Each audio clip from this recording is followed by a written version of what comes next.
दिल्ली विधानसभा का शीतकालीन सत्र आज से इसकी शुरुआत हो रही है, जहां पर कई मुद्दों पर सरकार को घेरेगी भारतीय जनता पार्टी। सत्र के हंगामेदार रहने की आसार जताए जा रहे हैं।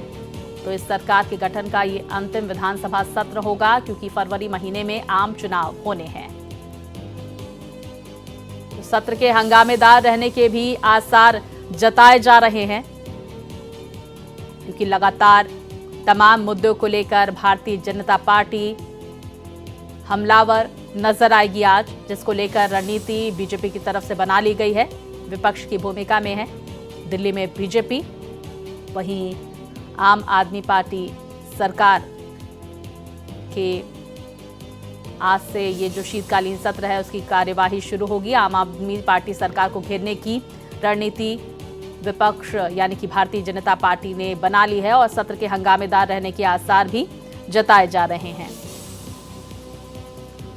तो तमाम मुद्दों को लेकर हमलावर विपक्ष के तौर पर भारतीय जनता पार्टी नजर आएगी और प्रदूषण का बड़ा मुद्दा भी बीजेपी की तरफ से उठाया जा सकता है। इस तरह की जानकारियां भी आ रही हैं।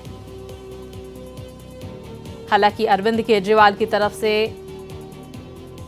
सत्र से पहले बयान सामने निकल कर आया। उन्होंने दिल्ली की सुरक्षा व्यवस्था पर सवालिया निशान खड़ा किया है, लेकिन बीजेपी तमाम मुद्दों को आज सदन में उठाती हुई नजर आएगी। शीतकालीन सत्र की कार्यवाही आज से शुरू होगी। कई मुद्दों पर सरकार को भारतीय जनता पार्टी घेरेगी। तो आम आदमी पार्टी सरकार की तरफ से क्या कुछ इस सत्र के दौरान पेश किया जाता है, कौन कौन से बिल, ये भी देखना महत्वपूर्ण होगा। तो चुनाव से पहले विधानसभा का अंतिम सत्र है। आम आदमी पार्टी सरकार की कुछ योजनाओं को देखते हुए संशोधित बजट भी पेश किया जाएगा। इस तरह की जानकारी आ रही है। कानून व्यवस्था के नाम पर हमने देखा किस तरह से अरविंद केजरीवाल की तरफ से निशाना साधा गया केंद्र पर। दूसरी तरफ भारतीय जनता पार्टी ने तैयारी पूरी कर ली है। तमाम मुद्दों को लेकर आम आदमी पार्टी सरकार को घेरने की। तो वहीं जानकारी आ रही है कि बीजेपी कैग रिपोर्ट को सदन में रखने और रोहिंग्या के मुद्दे पर सरकार को घेरने का प्रयास करेगी। इस तरह की जानकारी सामने निकल कर आ रही है। तो विधानसभा में नेता प्रतिपक्ष विजेंद्र गुप्ता ने कहा है कि 2017-18 से 2022 तक कैग रिपोर्ट को सदन के पटल पर नहीं रखा गया है। वहीं आर्थिक हालात को लेकर भी निशाना साधा जाएगा आम आदमी पार्टी सरकार पर बीजेपी की तरफ से। विस्तार से जानकारी के साथ मेरे सहयोगी रमेश हमारे साथ जुड़ गए हैं। रमेश, जानकारियां सामने आ रही है कि कैग रिपोर्ट को लेकर, रोहिंग्या के मुद्दों को लेकर, दिल्ली की सरकार की अर्थव्यवस्था को लेकर निशाना साधती हुई भारतीय जनता पार्टी विपक्ष की भूमिका में नजर आएगी। क्या कुछ देखने को मिलेगा इस सत्र की कार्यवाही के दौरान? देखिए, विपक्ष में तो भारतीय जनता पार्टी है ही, उसमें भूमिका तो नहीं है, पर चुनाव का माहौल है और उसमें कहीं ना कहीं हंगामेदार ये विधानसभा का सत्र होने वाला है, शीतकालीन सत्र।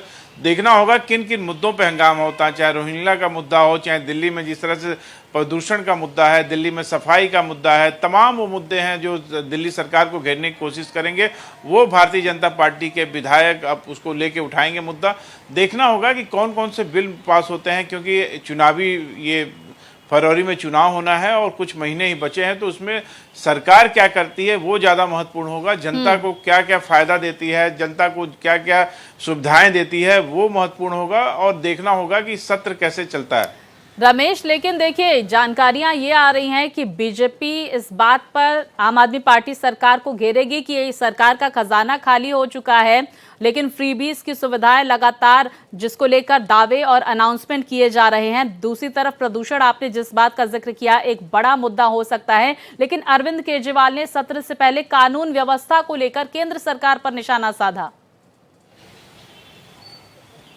देखिए, कानून व्यवस्था दिल्ली की पूरी तरह से खराब है। जिस तरह से अपराध बढ़े हैं, जिस तरह से शूट आउट हो रहे हैं, वो कहीं ना कहीं सवालिया निशान उठाते हैं। पर दिल्ली की जो पुलिस है वो गृह मंत्रालय के अधीन आती है, इसलिए दिल्ली सरकार से उसका कोई लेना देना नहीं है। दिल्ली सरकार इस मुद्दे को लगातार उठाती रही है कि दिल्ली पुलिस को दिल्ली सरकार के अधीन किया जाए।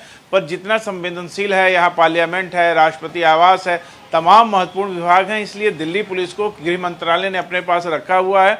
और ये बड़ी बात है कि जिस तरह से अपराध बढ़े हैं दिल्ली में, जिस तरह से शूट आउट हो रहे हैं, जिस तरह से आप देखिए गोलियां चल रही हैं, जिस हिसाब से मर्डर हो रहे हैं, कहीं ना कहीं अपराधियों पे पुलिस का जो डर है वो कम होता जा रहा है और जो आम जनता है उसमें पुलिस का डर ज्यादा रहता है। तो कुछ मुद्दे सरकार की तरफ से उठाए जाते हैं, देखना महत्वपूर्ण होगा। विपक्ष किन मुद्दों पर घेरती है। बहुत शुक्रिया रमेश, तमाम जानकारियां हमारे दर्शकों तक पहुंचाने के लिए।